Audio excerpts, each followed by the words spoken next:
मैं दीवानी हो गई रे मेरी चांद चांदी, हो गई रे मेरी चांद चांदी, हो गई तेरी भक्ति का सोना पाया जब से, तेरी भक्ति का सोना पाया जब से मैं दीवानी हो गई रे मेरी चांद चांदी, हो गई रे मेरी चांद चांदी, हो गई खुशियाँ मेरी बातें हो गई रे मेरी चांद चांदी, हो गई रे मेरी चांद चांदी, हो गई रे मेरी चांद चांदी, हो गई।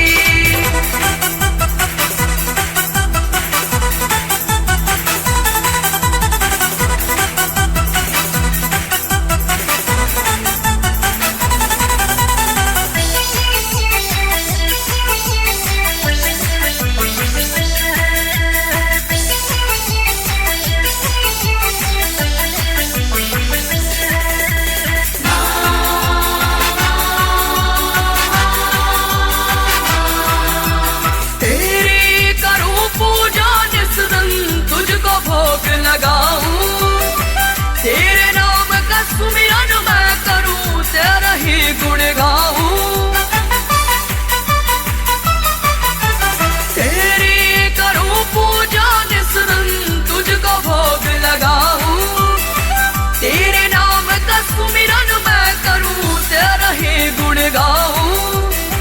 तेरे प्रेम में डूबी तो दुनिया सुहानी हो गई रे मेरी चांद चांदी, हो गई रे मेरी चांद चांदी, हो गई रे मेरी चांद चांदी, हो गई खुशियाँ मेरी बातें हो गई रे मेरी चांद चांदी, हो गई रे मेरी चांद चांदी, हो गई रे मेरी चांद चांदी, हो गई।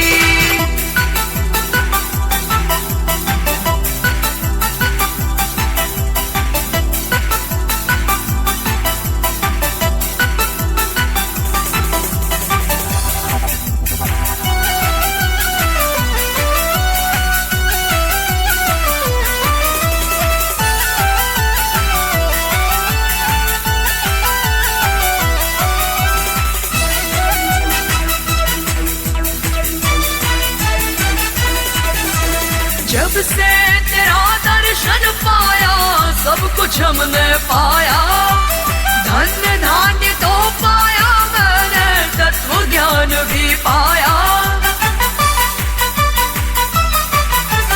जब से तेरा दर्शन पाया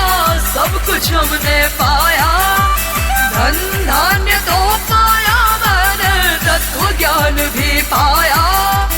सारी दुनिया की बातें अब तो बेमानी हो गई रे मेरी चांद चांदी, हो गई रे मेरी चांद चांदी, हो गई रे मेरी चांद चांदी, हो गई खुशियाँ मेरी बातें हो गई रे मेरी चांद चांदी, हो गई रे मेरी चांद चांदी, हो गई रे मेरी चांद चांदी, हो गई।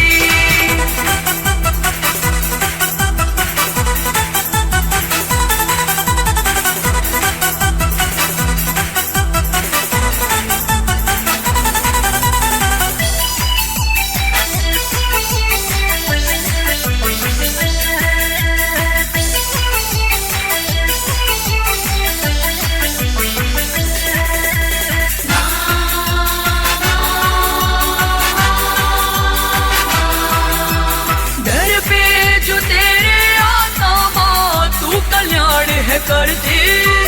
जो अपनी झोली फैलाता झोलियां सबकी भरती। दर पे जो तेरे आता माँ तू कल्याण है करती। जो अपनी झोली फैलाता झोलियां सबकी भरती। मेरी मुरादें पूरी हुई माँ मैं मस्तानी हो गई रे मेरी चांद चांद हो गई रे मेरी चांद चांद।